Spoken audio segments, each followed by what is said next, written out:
आरज़ू मैं आपसे पूछूंगा, आपके नजर में ये जो कानून आया है तहफ़्फ़ुज़ बुनियादे इस्लाम, मतलब 97% एक बयानिया ये आता है, एक मौक़िफ़ ये आता है कि इस मुल्क में 97% या 96% लोग मुसलमान हैं, तो भाई हमें तो कोई यहाँ पे इस मुल्क को कोई काफिर नहीं कर सकता। ये नहीं हो सकता कि देखिए आपने कॉन्स्टिट्यूशन चेंज करना हो तो आपको पार्लियामेंट में जाना पड़ेगा, उतनी मेजॉरिटी चाहिए, उतने लोग चाहिए होंगे।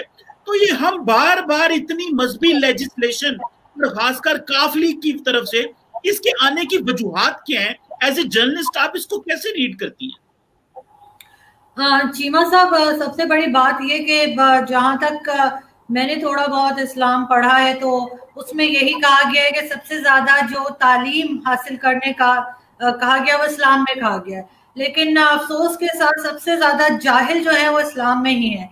आप जैसे कह रहे थे यहाँ पे हम सब मुसलमान हैं और हर तरह के जो लोग यहाँ पे दूसरे मजाहिब के रहते हैं उनको तमाम राइट्स हैं, ऐसी कोई बात नहीं है। पहली बात तो हम सब यहाँ पे मुसलमान नहीं हैं, यहाँ पे दूसरे लोग भी रहते हैं जो किसी और मजहब को मानते हैं, वो भी रहते हैं और उनके साथ जो ज्यादती होती है, उनके साथ जो जुल्म होता है वो आप भी जानते हैं, मैं भी जानती हूँ। एक जरा सा मंदिर बनने जा रहा था तो यहाँ पे सबका इस्लाम खतरे में पड़ गया। यहाँ पे ये एक आदत सी बन गई है लोगों की कि वो मजहब को बेचते हैं।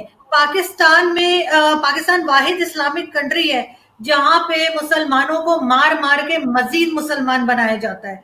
यहाँ पे आगे बढ़ने के बाद क्यों, बाकी कंट्रीज भी तो है ना, जैसे दुबई है और इसी तरह से बेशुमार इस्लामिक कंट्रीज है जो कि हमसे आगे हैं। हम जहालत में ही पीछे जा रहे हैं। कल भी मैं एक डिबेट देख रही थी एक इंडियन चैनल पे और हमारे यहाँ के 3 पैनलिस्ट गए हुए थे, तो एंकर ने उनसे पूछा कि अगर आप लोग कोई डोनेशन देंगे मंदिर बनने के लिए तो क्या मुसलमान नहीं रहेंगे?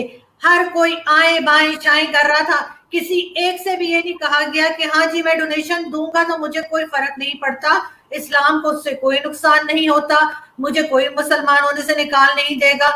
ऐसा किसी ने भी नहीं कहा, सब अपनी अपनी इधर उधर के कबूतर उड़ाते रहे बैठ के, लेकिन ये बात नहीं कही।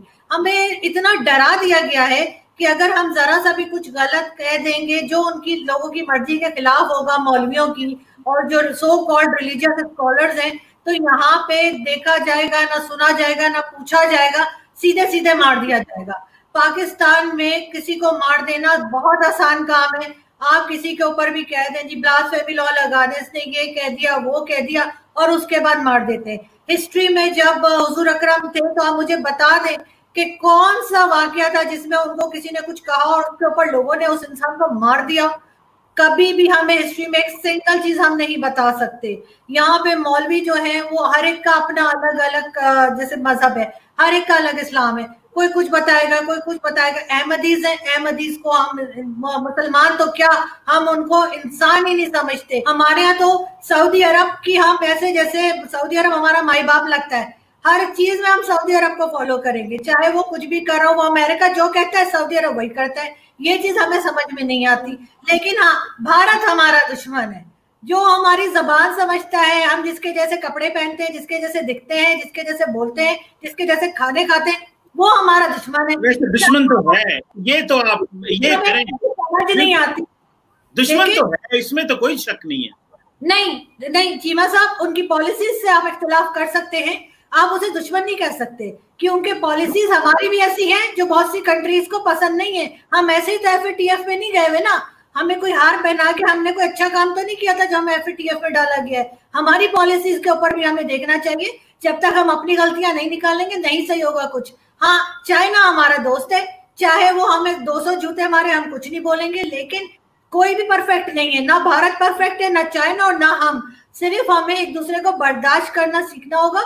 और जहां तक ये मजहब की बात लेके बार बार आ रहे हैं, ये इसको क्या बनाना चाह रहे हैं, ये यहाँ पे कोई ईरान की टाइप का या सऊदी अरब की तरह के कोई रिवाज लाना चाह रहे हैं कि औरतें ड्राइव ना करें, औरतें बाहर ना निकलें। वो जो एक जन्नत का तस्वुर है ना कि 70 हूरें मिलेंगी, बस उसमें ही रहते हैं मुसलमान और उनको बस वही चाहिए। बाकी जो है वो कहीं आगे नहीं बढ़ते। यूरोपियंस हमसे इसीलिए आगे निकल गए कि उन्होंने पढ़ाई की है, मजहब के साथ नहीं चले हैं वो इतना ज्यादा। पाकिस्तान में कौन सी पोजीशन पे आपको नॉन मुस्लिम नजर आता है? हम बड़े नारे लगाते हैं, इंडिया ये कर रहा है, चाइना वो कर रहा है मुसलमानों के साथ, कोई ये कर रहा है, कोई अपने आप को देखते नहीं, अपने मुंह की कालक हमें नजर नहीं आती, हम सिर्फ दूसरे को कहते हैं और यही कह कह के हमने अपने मुल्क को एक तरह से तबाह कर दिया है। और जो नई जनरेशन आ रही है अब, उसके जहनों में हमने यही जहर जो है वो भरा हुआ है।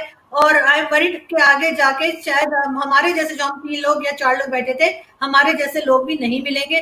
सिर्फ इसी किस्म के फ्रैटिक किस्म के मौलवी बैठे होंगे जो कहते हैं तस्वीर हराम है, मोबाइल हराम है, और ना कैमरे से हटने को तैयार है ना मोबाइल छोड़ने को तैयार है। हर चीज, भाई ऊंट पे जाओ नाच करते, क्यों जहाज में बैठते हो, क्यों काफिरों की बनाई हुई चीजें इस्तेमाल करते हैं। मुझे तो सच्ची चीमा साहब आप हंस रहे हैं कि मैं यकीन करें मुझे इतना गुस्सा आ रहा है लोगों के ऊपर कि इन्हें कोई काम नहीं, अजीब अजीब किस्म के बिल लाते रहते, ना हेल्थ पे काम करते हैं ना एजुकेशन पे काम करते हैं। लोग यहाँ पे भूखे मर रहे हैं, बिल देने को पैसे नहीं है, किसी का ऊपर कुछ काम नहीं हो रहा। हाँ, मजहब को पॉलिश कर करके लेकर आते हैं, हर एक अपना मजहब लाके वो बताएगा कि मैंने और जहरा ने दुपट्टे क्यों नहीं पहने, चीमा साहब ने दाढ़ी क्यों नहीं रखी, दाढ़ी का डिजाइन क्या होना चाहिए। मतलब बिल्कुल जैसे कहते हैं दिमाग खाली हो गए लोगों के। और दूसरा ये कि हमारे यहाँ तो ये हमेशा से रिवाज रहा है कि हम अपनी हिस्ट्री भी जो है वो बच्चों को गलत पढ़ा रहे हैं। जो स्टूडेंट्स आ रहे हैं, जो नए स्टूडेंट्स आ रहे हैं स्कूल कॉलेजेस के, उनको हम गलत हिस्ट्री बता रहे हैं। हमारे हीरोज जो हैं